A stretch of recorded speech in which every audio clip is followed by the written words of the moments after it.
Hey guys, we're back. We haven't filmed any of our newsletters for a while. It's been 5 or 6 months since we've done that because we've had some other projects that kind of took priority. And we got them all done, so now we're going to get caught up on our newsletters. Number one, check out our new website. We've had our old website, greatinfoforyou.com, but now we got a brand new website, greatinfoforyou2.com.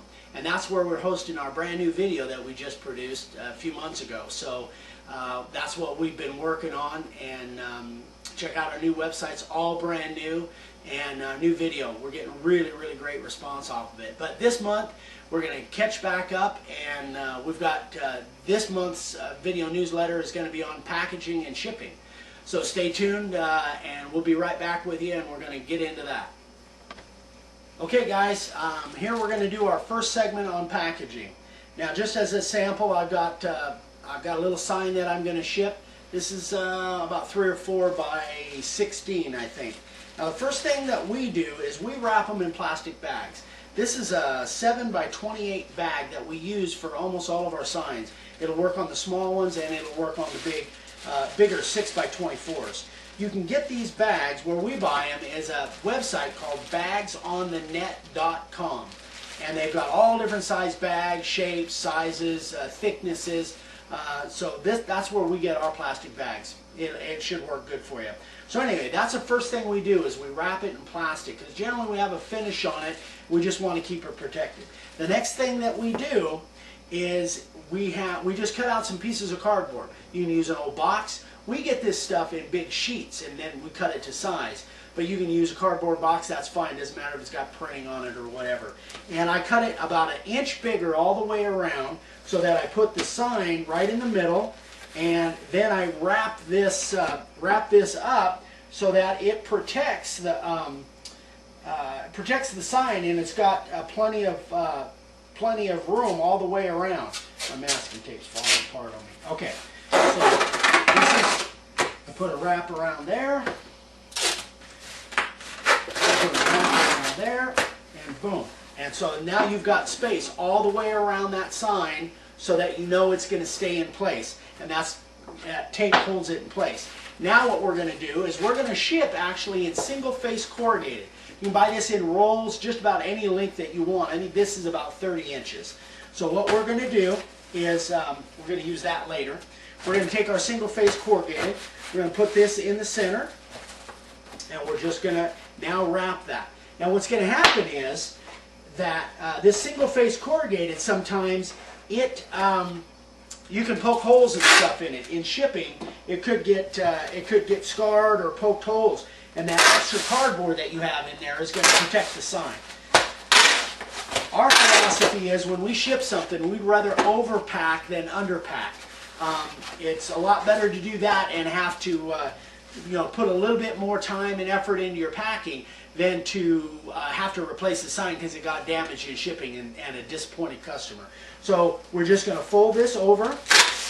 We're going to wrap these just to make sure that that you get a little bit of extra packing at the end. Now, because of time constraints, I would probably go ahead and put some more tape on that so we don't have any loose edges. But now it's basically ready to ship. Put your label on there, boom, and you're ready to go, however you want to ship it. And so now we're going to go on to our next segment of how we pack with boxes. Okay guys, so now we've got that same sign that we just wrapped in the single-face corrugated. Now we're going to show you how we package it to put in a box. So we've got the same piece of plastic, same plastic bag. Now what we're going to do is we're going to totally wrap it in this foam packing. Now this foam packing comes in rolls. We buy it from a packaging supply, but you might be able to get it at your local office supply, any number of different things. You can also use the bubble wrap, which is readily available too. It's just a little bit more expensive, and this foam does a great job. So we stopped using bubble wrap, and we just use this foam, and it comes in big rolls, or maybe even small rolls, depending on where you're buying it from. So now what we've done is we'll just wrap this thing in foam all the way around. Now what I like to do on the ends, especially if you've got a sign that's got fragile corners, which this one does, I like to double the end of this thing to give it as much packing protection on the end of those corners, because that's going to be your biggest problem in shipping, is making sure that your corners are completely protected. Okay, so now we've got that. So everything's nice and tight, everything looks good. So now we have just a standard box. Now this is a 4x4 by 24 box. You can get just about any, again, packing supply. You just want to make sure that you've got packing all the way around your sign. So we're going to use some peanuts, some styrofoam peanuts, put in there. Put some in there in the bottom. Make sure there's 3 or 4 or 5 inches of packing there. Throw your sign in, and then go ahead and fill that thing up. Make sure they're nice and settled in, so you've got packing all the way around, and you're not going to have your sign rattling around in that box. And that's the big thing. You can't have any empty spaces in there. So those are nice and settled. Just close up your box, and you're good to go. I like another piece of tape going the other way too. And that's pretty much it. Nice and simple. You could drop this out of an airplane and you know it's going to be safe. Again, our philosophy is overpack rather than underpack.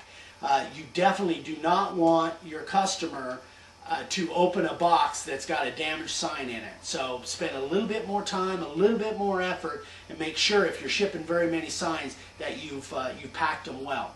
So that's about the end of our part 1 of packaging and shipping. On the next video, we're going to go into part 2 and show you what we really use. This is the way we did it for years, but it's not the way we do it now.